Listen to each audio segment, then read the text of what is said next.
أعوذ بالله من الشيطان الرجيم. بسم الله الرحمن الرحيم.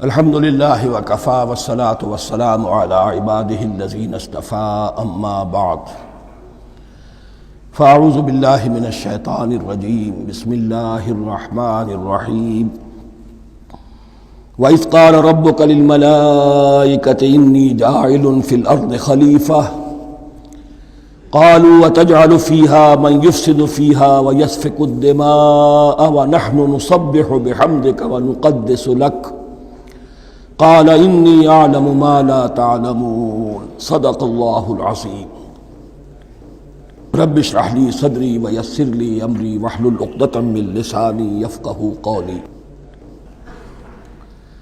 جیسا کہ میں نے عرض کیا تھا، سورہ بقرہ کے پہلے 4 رکوع نہایت اہم ہیں، نہایت جامع ہیں۔ پہلے 2 رکوعوں میں 3 قسم کے انسانوں کی وضاحت کی گئی، 3 قسم کے کردار کے نقشے کھینچ دیے گئے۔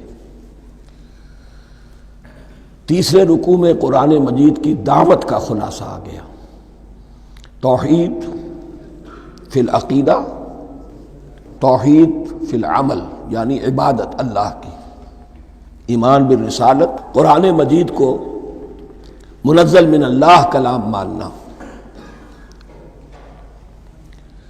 اس میں اگر شک ہے تو جو بھی چیلنج تھا، اگر واقعتاً تمہیں شک ہے، حقیقت میں شک نہیں ہے، لیکن جیسا کہ تم کہہ رہے ہو کہ تمہیں شک ہے تو کوشش کرو اس کے مقابلے کی ایک صورت بنا لاؤ۔ پھر آخرت، جنت اور دوزخ، ان دونوں کا تذکرہ ہو گیا۔ پھر ایک خاص مسئلہ جو قرآن مجید کے اسلوب پر اعتراض کی شکل میں آیا کہ اس میں مچھر جیسی حقیر شے کا بھی تذکرہ ہے، اس کی حکمت بیان کر دی گئی کہ تشبیہ اور تمثیل میں ظاہر بات ہے کہ ممثل لہو اور ممثل بہی میں مناسبت چاہیے۔ جس چیز کے لیے تمثیل بیان کی جا رہی ہے، جس شے سے تمثیل بیان کی جا رہی ہے، ان میں مناسبت ہونی چاہیے، اس میں عظیم یا حقیر کا کوئی سوال نہیں۔ پھر یہ بات کہ جن لوگوں کے دلوں میں زیغ ہے، کجی ہے، وہ اس قرآن سے بھی ان کی ضلالت میں، گمراہی میں اضافہ ہوگا۔ جو لوگ طالب حق ہیں ان کو یہ قرآن مجید ہدایت دے گا، اور کن کو اللہ گمراہ کرتا ہے؟ جو سرکش ہے، جو نمبر 1 اللہ سے جو عہد کر کے دنیا میں آئے تھے اس کی خلاف ورزی کر رہے ہیں، اور صلہ رحمی کے بجائے قطع رحمی کرتے ہیں۔ اس کے بعد ایک بہت اہم فلسفیانہ بات آ گئی، اور اسی کے ضمن میں میں نے اصل میں یہ ساری بات دہرائی ہے۔ میں نے کہا تھا کہ یہ بات واضح ہوگی آگے جا کر سورہ غافر میں۔ پھر ذہن میں لائیے کہ جب یہ صورت نازل ہوئی ہے، سورہ غافر نازل ہو چکی تھی، لہذا یہاں اجمالی تذکرہ ہے، وہاں تفصیلی تذکرہ ہے۔ اہل جہنم کا قول نقل ہوا ہے، ربنا امتنا اثنتین واحییتنا اثنتین فاعترفنا بذنوبنا فہل الی خروج من سبیل۔ اے اللہ، تو نے 2 مرتبہ ہم پر موت وارد کی، 2 مرتبہ ہمیں زندہ کیا، اب ہم نے اپنے قصور تسلیم کر لیے، تو اب یہاں سے بھی کوئی اور مرحلہ ہے یا نہیں؟ یہاں سے نکلنے کا بھی کوئی راستہ ہے یا نہیں؟ اس سے حقیقت یہ واضح ہوئی، انسان کی تخلیق اول ہوئی عالم ارواح میں، صرف ارواح کی حیثیت سے، اور حدیث میں آتا ہے الارواح جنود مجندہ، لشکروں کی شکل، تمام انسان۔ ان سے عہد لیا گیا الست بربکم قالوا بلا، پھر سلا دیا گیا ارواح کو۔ یہ گویا کہ پہلی موت تھی جو ہم گزار آئے۔ پھر عالم خلق کا مرحلہ آیا۔ عالم خلق میں یہ تناسل کے ذریعے سے رحم مادر میں جب ایک جنین تیار ہوتا ہے تو ایک حدیث ہے حضرت عبداللہ ابن مسعود سے 4 مہینے کا جب جنین ہو جاتا ہے تو اس کے بعد وہ روح لا کر اس میں پھونک دی جاتی ہے. یہ گویا کہ احیاء اولا ہو گیا، پہلی مرتبہ کا زندہ کیا جانا، پہلی موت کی نیند سے جگا دیا گیا. اے تازہ واردان بساط ہوائے دل، اب ہم اس دنیا میں اس جسد کے ساتھ زندہ ہوئے، اب پھر موت آئے گی. جسد یہی چلا جائے گا جہاں سے آیا تھا، روح جہاں سے آئی تھی وہاں واپس جائے گی.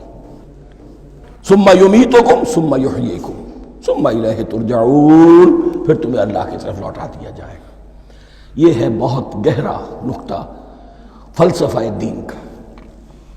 اس کے بعد مضمون شروع ہو رہا ہے خلافت کا، جس کا اجمالی جو ہے تذکرہ تیسرے رکوع کی آخری آیت میں آ گیا. هو الذی خلق لکم ما فی الارض جمیعا، زمین میں جو کچھ ہے اے انسانوں تمہارے لیے پیدا کیا گیا. اسی کے ساتھ جڑتا ہوا مضمون اب خلافت کا آ رہا ہے.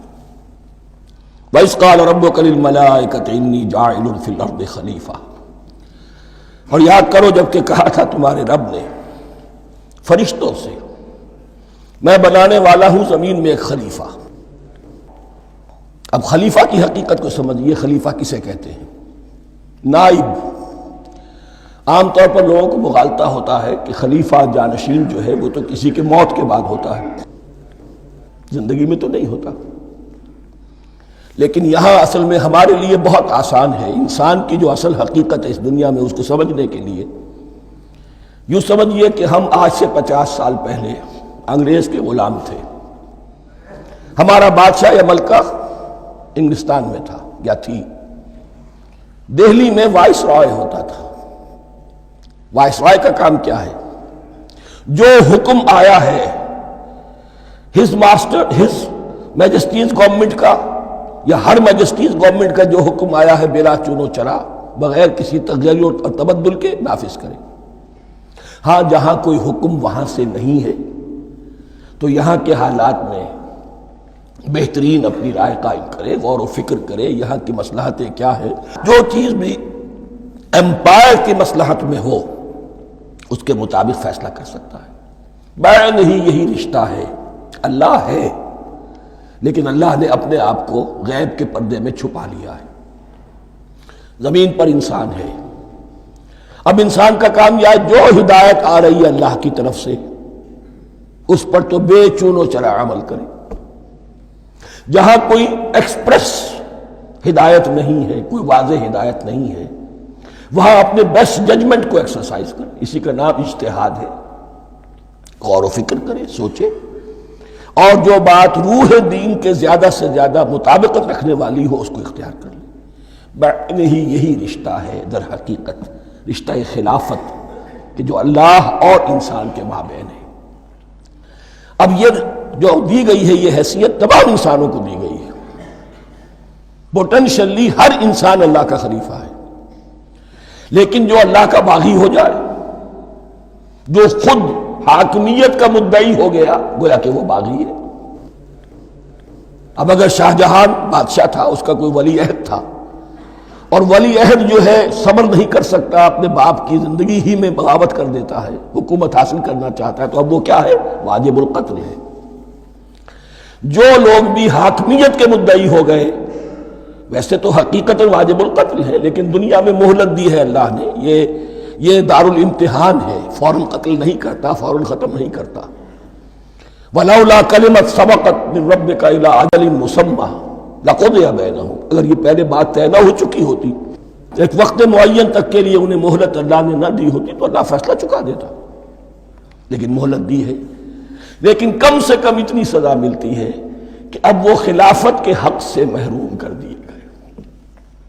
گویا کہ اب خلافت دنیا میں ہوگی خلافت المسلمین. صرف وہی شخص کہ جو اللہ کو مانے اپنا حاکم مطلق وہ خلافت کا اہل ہے. تو یہ چند باتیں خلافت کی اصل حقیقت کے ضمن میں یہیں پر سمجھ لیجیے.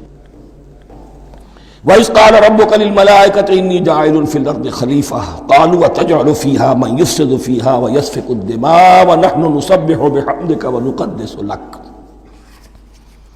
اور یاد کرو جب کہ تمہارے رب نے کہا تھا فرشتوں سے کہ میں زمین میں خلیفہ بنانے والا ہوں، تو انہوں نے کہا کہ کیا تو بنائے گا اس میں جو فساد مچائے گا اس میں اور خوریزی کرے گا؟ وَنَحْنُ نُسَبِّحُ بِحَمْدِكَ وَنُقَدِّسُ لَكَ، ہم آپ کی تسبیح اور تحمید اور آپ کی تقدیس میں لگے ہوئے ہیں۔ قَالَ إِنِّي أَعْلَمُ مَا لَا تَعْلَمُونَ، فرمایا میں جانتا ہوں جو تم نہیں جانتے۔ اب یہاں سوال پیدا ہوتا ہے کہ فرشتوں کو یہ گمان کیسے ہوا، یہ خیال کیسے ہوا؟ دو رائے ہیں اس میں۔ ایک تو یہ کہ انسان کی تخلیق سے پہلے اس دنیا میں جنات تھے، اور انہیں بھی کچھ اللہ نے تھوڑا سا اختیار دیا تھا، اور انہوں نے یہاں فساد مچایا۔ انہی پر قیاس کرتے ہوئے فرشتوں نے سمجھا کہ انسان بھی پھر زمین میں فساد مچائے گا، خوریزی کرے گا۔ ایک دوسری اصولی بات یہ کہی گئی ہے کہ خلافت کا لفظ جب استعمال ہوا تو اس کے معنی ہے کہ کوئی نہ کوئی اختیار بھی ملے گا۔ جنات کے بارے میں خلافت کا لفظ کہیں نہیں آیا، انسان کے بارے میں آ رہا ہے۔ خلیفہ بالکل بے اختیار نہیں ہوتا، جیسا کہ میں نے عرض کیا، جہاں واضح حکم ہے تو اس کی تو تنفیذ، جہاں نہیں ہے وہاں اپنی رائے سے جتنا بھی بہتر سے بہتر سوچ سکتا ہو انسان رائے قائم کرے۔ یہ اختیار جو ہے، ظاہر بات ہے جہاں اختیار ہوگا صحیح استعمال ہونے کا بھی امکان ہے، غلط استعمال ہونے کا بھی امکان ہے۔ اختیار تو بلکہ یہ کہ آپ کا پولیٹیکل سائنس کا تو ایکسیم یہ ہے، authority turns to corrupt and absolute authority corrupts absolutely۔ تو ٹینڈنسی کرپشن کی ہوتی ہے اختیار کے اندر۔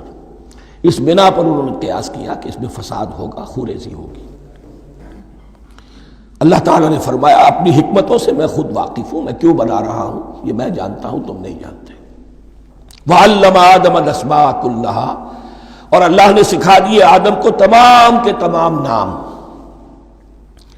اب اس میں بھی ایک رائے تو یہ ہے، بلکہ اس میں تقریباً اجماع ہے مفسرین کا، کہ اس سے مراد ہے تمام اشیاء کے نام،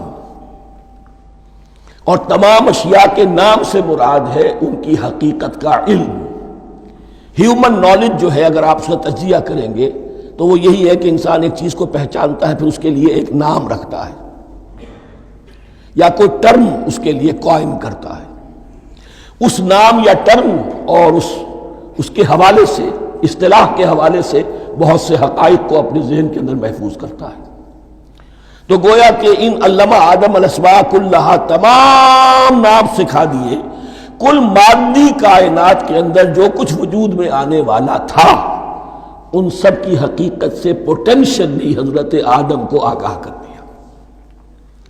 یہ پوٹینشل علم ہے، ہیومن نالج، جو ایکوائرڈ نالج ہے، جو انسان کو سم اور بصر اور اپنے اس دماغ کے کمپیوٹر کے ذریعے سے حاصل ہوتا ہے۔ ایک ہے ریویلڈ نالج جو اللہ وحی کے ذریعے سے بھیجتا ہے، ایک ہے ایکوائرڈ نالج، انسان خود علم حاصل کرتا ہے۔ اس نے آنکھوں سے دیکھا، کان سے سنا، نتیجہ نکالا، اور اس کمپیوٹر نے اس کو پروسیس کیا، اس نتیجے کو کہیں میموری کے اندر سٹور کر لیا۔ یہ کمپیوٹر ہے بہت بڑا۔ پھر کچھ اور دیکھا، کچھ اور سنا، کچھ چھو کر معلوم ہوا، کچھ چکھ کر معلوم ہوا، کچھ سونگھ کر معلوم ہوا، کوئی اور نتیجہ نکلا، اسے وہ پاسٹ میموری کے ساتھ اس کو ٹیلی کیا اور نتیجہ نکالا۔ اس طرح رفتہ رفتہ ان السمع والبصر والفؤاد کل اولئک کان عنہ مسئولا، یہ ایکوائرڈ نالج تین چیزوں سے انسان کو حاصل ہو رہا ہے، سماعت، بصارت اور یہ عقل، جو فائدہ اخذ کرتی ہے، جو اس کو پروسیس کرتی ہے، اس تمام جو سینس ڈیٹا اس کو مہیا ہوتا ہے سینس آرگنز کے ذریعے سے۔ یہ علم ہے جو پوٹینشلی حضرت آدم کو دے دیا گیا۔ ہو رہی ہے اب درجہ بدرجہ وہ علم پھیل رہا ہے، بڑھ رہا ہے، اور بڑھتے بڑھتے کہاں تک پہنچے گا ہم کچھ نہیں کہہ سکتے۔ کہاں سے کہاں پہنچ گیا انسان۔ اس نصف صدی کے اندر علم انسانی میں جو ایکسپلوژن ہوا ہے، میں اور آپ اس کا تصور تک نہیں کر سکتے۔ اکثر بڑے بڑے جو سائنسدان ہیں انہیں تصور نہیں ہے، اس لیے کہ ایک شخص اپنی لائن فزکس کے بارے میں جانتا ہے کیا کچھ ہو گیا، یا فزکس کی بھی کسی شاخ کے بارے میں جانتا ہے، باقی دوسری جو لائن ہے اسے کچھ پتہ نہیں۔ اسپیشلائزیشن کا دور ہے، لہذا جو ایکسپلوژن کہا جائے، دھماکہ ہوا ہے علم کا، اس کا کوئی اندازہ نہیں ہے ہمارے۔ اور کس تیزی کے ساتھ وہ چیز آگے بڑھ رہی ہے، کس تیزی کے ساتھ ایک چیز آج جو ایجاد ہوئی چند دنوں کے اندر اندر اس کے بعد اس کا نیا کوئی ورشن آ جاتا ہے اور یہ چیز جو ہے آبسولیٹ ہو جاتی ہے۔ کمیونیکیشن کے اندر جو انقلاب عظیم برپا ہوا ہے، کبھی کہا تھا کہ عروج آدم خاکی سے انجم سہمے جاتے ہیں کہ یہ ٹوٹا ہوا تارا مہ کامل نہ بن جائے۔ اور یہ مہ کامل بنے گا کب؟ جب دجال کی شکل اختیار کرے گا۔ دجال کون ہوگا؟ جو ان تمام قواعد طبیعہ کے اوپر قابو پا لے گا، جب چاہے گا جہاں چاہے گا بارش برسائے گا، رزق کے تمام خزانے اپنے ہاتھ میں لے لے گا، جو اس کے اوپر ایمان لائے گا اسی کو ملے گا، کسی اور کو نہیں ملے گا، اس کی آواز پوری دنیا میں سنائی دے گی، وہ چند دنوں کے اندر پوری دنیا کا چکر لگا لے گا۔ یہ ساری چیزیں جو حدیث میں دجال کے بارے میں آئی ہیں وہ اسی علم آدم ایکوائرڈ نالج کے اس حد کو پہنچ جانا کہ وہ ٹوٹل مسٹریز نیچر کی جو ہے وہ اس پر منکشف ہو جائے اور ان قواعد طبیعہ